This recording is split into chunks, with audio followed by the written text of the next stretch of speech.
Hello guys, നല്ല പച്ചക്കുരുമുളകും തേങ്ങാപ്പാലൊക്കെ ചേർത്തിട്ടുള്ള ഒരു ആവോലി പൊള്ളിച്ചത് കണ്ടാലോ. അധികം വലിപ്പമൊന്നുമില്ലാത്ത ചെറിയ ആവോലിയാണ് കിട്ടിയിട്ടുണ്ടായിരുന്നത്. ഇത് നമുക്ക് നന്നായിട്ടൊന്ന് ക്ലീൻ ആക്കി എടുക്കണം.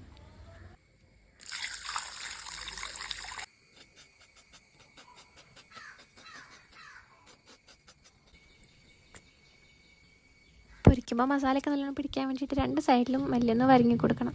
മസാല ഉണ്ടാക്കാൻ വേണ്ടിയിട്ട് വീടിൻ്റെ ചുറ്റും തപ്പിയിട്ട് അവൈലബിൾ ആയിട്ടുള്ള കുറച്ച് സാധനങ്ങളൊക്കെ ഞാൻ എടുത്തിട്ടുണ്ട്.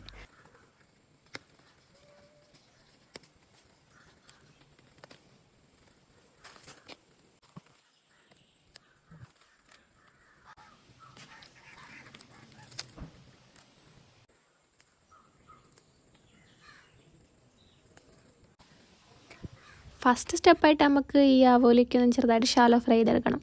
കുറച്ച് ഉപ്പും മുളക് പൊടിയും മഞ്ഞൾപ്പൊടിയും കുരുമുളക് പൊടിയും നാരങ്ങനീരൊക്കെ ഇട്ടിട്ട് നന്നായിട്ടൊന്ന് പുരട്ടിയിട്ട് ഒരു 15 മിനിറ്റ് മാറ്റി വെക്കണം. പിന്നെ നമ്മൾ നേരത്തെ എടുത്തുള്ള സാധനങ്ങളൊക്കെ നന്നായിട്ടൊന്ന് അരച്ചെടുക്കാം. മസാലയ്ക്ക് പിന്നെ വേണ്ടത് നല്ല കുനുകുന അരിഞ്ഞിട്ടുള്ള ഉള്ളി, തക്കാളി, പച്ചമുളക് ഇതൊക്കെയാണ്. പിന്നെ നമുക്ക് ഈ ആവോലിന് ഷാലോ ഫ്രൈ ചെയ്തെടുക്കാം. 2 വശം മറിച്ചിട്ട് നന്നായിട്ടൊന്ന് ഫ്രൈ ചെയ്തിട്ട് മാറ്റി വെക്കണം. പിന്നെ നമുക്ക് മസാല ഉണ്ടാക്കാൻ വേണ്ടി സ്റ്റാർട്ട് ചെയ്യാം.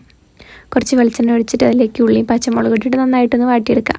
ആവശ്യത്തിന് ഉപ്പിടാൻ മറക്കണ്ട. പിന്നെ അതിലേക്ക് നമ്മൾ തക്കാളി ഇടാം. ആക്ച്വലി നമ്മൾ നേരത്തെ ഉണ്ടാക്കി വെച്ച മിക്സ് ഇതിലേക്ക് ഇടണമായിരുന്നു, ഞാൻ വിട്ടുപോയി.